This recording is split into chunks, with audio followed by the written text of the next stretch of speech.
Brooklyn, New York, 11201. Dear Mr. Vermillion, your company has been one of our good customers for 14 years.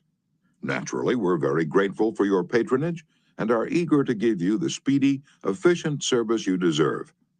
However, we regret to say that it isn't possible for us to do that when your trucks bring us a large shipment late in the afternoon, as they did on November 10th. Why? Because many other customers make late afternoon deliveries also. Naturally, that causes congestion. That means your trucks are held up unavoidably at the pier, and sometimes even your freight is delayed. That's bad, but it can be avoided. If you make your deliveries at the pier in the morning, when possible, your trucks will be able to keep moving. Your freight will get immediate attention, and our workers will get home early at night to enjoy a dinner of the delicious macaroni and noodles that you manufacture. Regardless of when your shipments arrive, we shall always cheerfully do all in our power to serve you promptly. You are busy, please don't trouble to answer this note.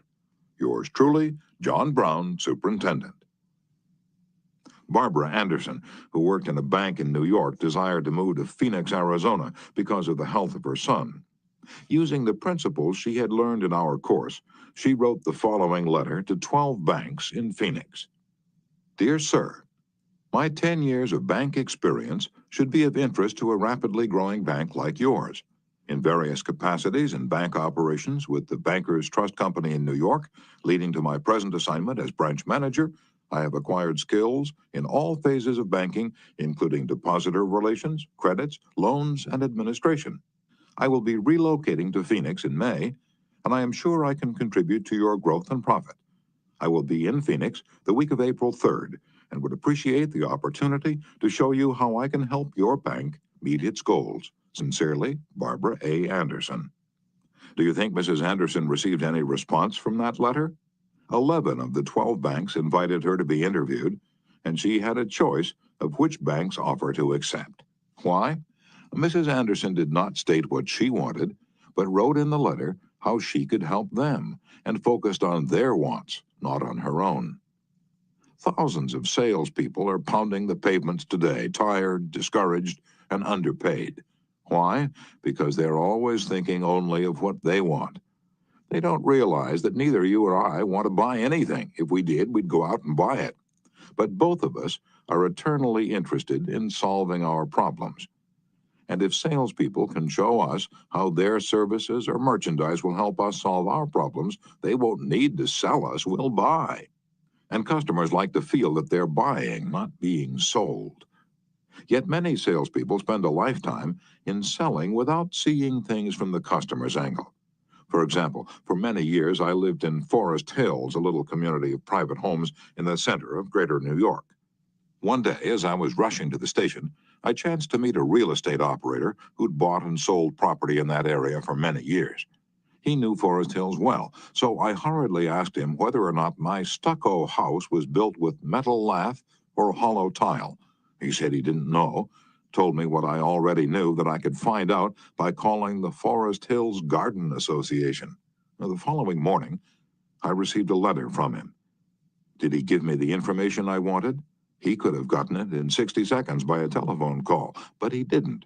He told me again that I could get it by telephoning, and then asked me to let him handle my insurance. He was not interested in helping me. He was interested only in helping himself.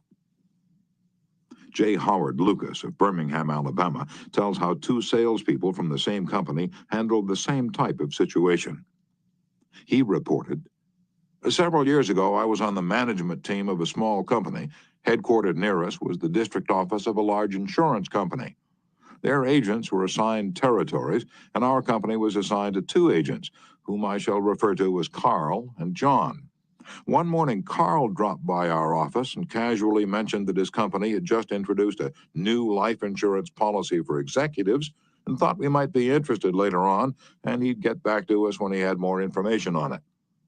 The same day, John saw us on the sidewalk while returning from a coffee break, and he shouted, "Hey, Luke, hold up, I have some great news for you fellows." He hurried over and very excitedly told us about an executive life insurance policy his company had introduced that very day. It was the same policy that Carl had casually mentioned. He wanted us to have one of the first issued. He gave us a few important facts about the coverage and ended saying, "The policy's so new, I'm going to have someone from the home office come out tomorrow and explain it. Now, in the meantime, let's get the application signed and on the way so he can have more information to work with." His enthusiasm aroused in us an eager want for this policy, even though we still did not have details. When they were made available to us, they confirmed John's initial understanding of the policy, and he not only sold each of us a policy, but later doubled our coverage. Carl could have had those sales, but he made no effort to arouse in us any desire for the policies.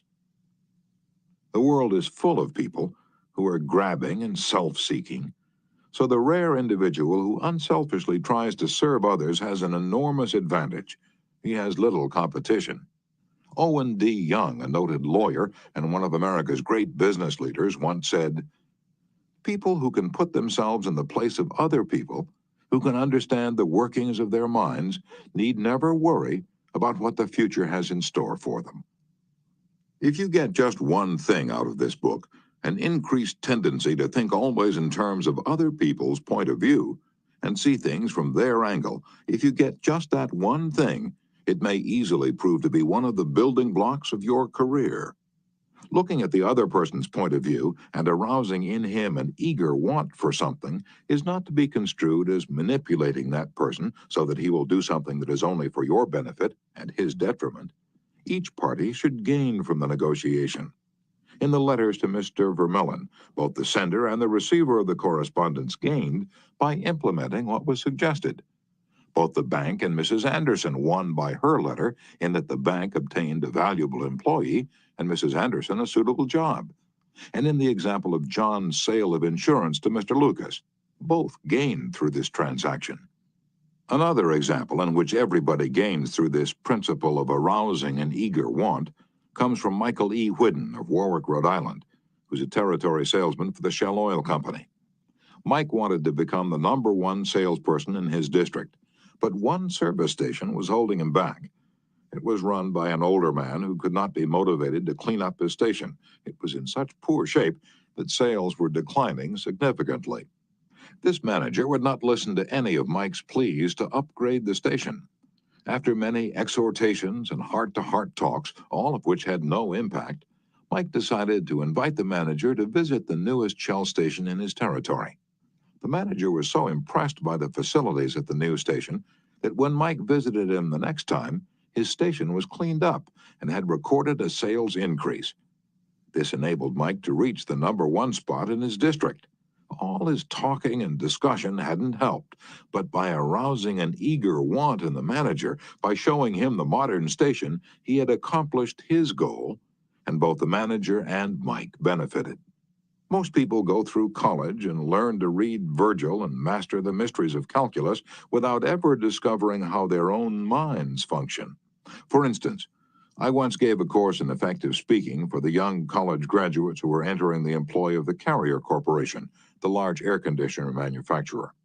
One of the participants wanted to persuade the others to play basketball in their free time, and this is about what he said. "I want you to come out and play basketball. I like to play basketball. The last few times I've been down to the gymnasium, there haven't been enough people to get up a game. 2 or 3 of us got to throwing the ball around the other night, and I got a black eye.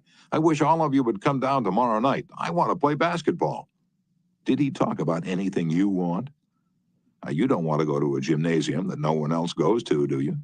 You don't care about what he wants. You don't want to get a black eye. Could he have shown you how to get the things you want by using the gymnasium? More surely. More pep, keener edge to the appetite, clearer brain, fun, games, basketball. To repeat Professor Overstreet's wise advice, first, arouse in the other person an eager want. He who can do this has the whole world with him. He who cannot walks a lonely way. One of the students in my training course was worried about his little boy. The child was underweight and refused to eat properly. His parents used the usual method. They scolded and nagged. "Mother wants you to eat this and that. Father wants you to grow up to be a big man." Did the boy pay any attention to these pleas? Just about as much as you pay to one